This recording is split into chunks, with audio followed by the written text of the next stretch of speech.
Hi friends, welcome to Jaya's garden. ஒரு வழியாக அந்த சைடு வந்து முடிச்சிட்டேன் ஃப்ரெண்ட்ஸ். வாங்க பார்க்கலாம். கம்ப்ளீட் பண்ணிட்டேன் ஃப்ரெண்ட்ஸ். இதுக்கு மேலே எதுவும் வைக்க வேண்டியதில்லை. விதை போடணும், கட்டிங்ஸ் வைக்கணும், அந்த மாதிரி வேலை மட்டும்தான். ரெடியாக இதில் எடுத்து வச்சிட்டோம்னாக்க இந்த இடம் நீட்டாயிரும். இந்த பக்கமும் பார்த்திங்களா, ஓரளவுக்கு க்ளீன் பண்ணிட்டேன். இப்போ என்ன அப்படின்னா, இந்த கல்லை வந்து அப்புறப்படுத்தணும். அது இப்போதைக்கு என்னால் முடியாததுனால இங்கனுக்குள்ளே ஒரு 2 முள்ளங்கி பேக் மட்டும் வச்சுட்டு மற்ற கீரை பேக் ஒரு 7 மிச்சம் வந்துடுச்சு. 7 வச்சுருக்கேன், மிச்சம் 7 மிச்சம் வந்துடுச்சு. ஸோ அந்த 7 பேக்கையும் தூக்கி எங்கேயாவது பத்திரமா வச்சுட்டு எப்போ முடியுதோ அப்போ கீரை போட்டுக்கலாம், வேணுங்கிறப்ப அப்பப்போ மாற்றி போட்டுக்கலான்னு முடிவு பண்ணிட்டேன் ஃப்ரெண்ட்ஸ். இப்படி ஒன்று ஒன்றா பண்ண பேக் வந்து எம்டியாக தான் நிறைய கிடைக்க ஆரம்பிச்சிட்டு, ஐயோ நமக்கு வந்து செடிகள் வைக்கிறதுக்கு பேக் இல்லையேன்னு கவலைப்பட்ட காலம் போய் இப்போ நிறைய எல்லாத்தையும் பிடுங்கி தூர போட்டு பேகு நிறைய மிச்சம் வந்துச்சு. இங்கே பாருங்கள், இங்கேயும் பேக் எவ்வளோ மிச்சம் இருக்குதுன்ட்டு.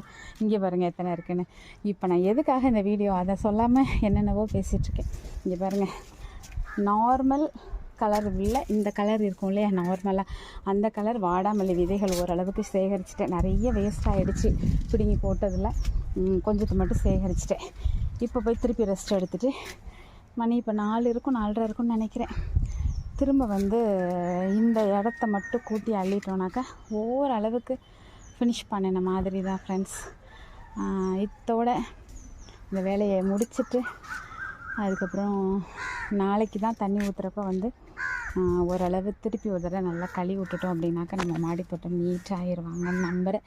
இதோட இந்த மாடித்தோட்ட வேலையை இன்னும் ஒரு 2 தடவை மாடிக்கு ஏறி வரணும்.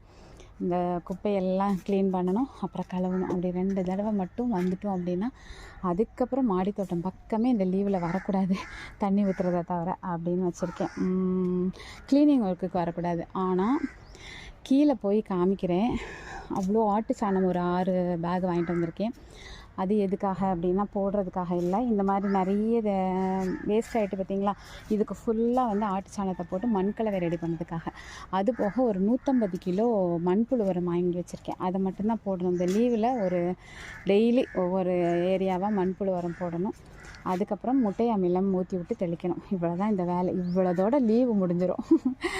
அவ்வளோதான், எல்லா வேலையும் பார்த்து முடிக்க லீவு முடிய சரியாக தான் இருக்கும்னு நினைக்கிறேன். ஓகே ஃப்ரெண்ட்ஸ், திரும்பி பேர் ரெஸ்ட் எடுக்க போகிறேன். அதான் உங்ககிட்ட சொல்லிட்டு போவேன்னு கிளம்பிட்டேன்.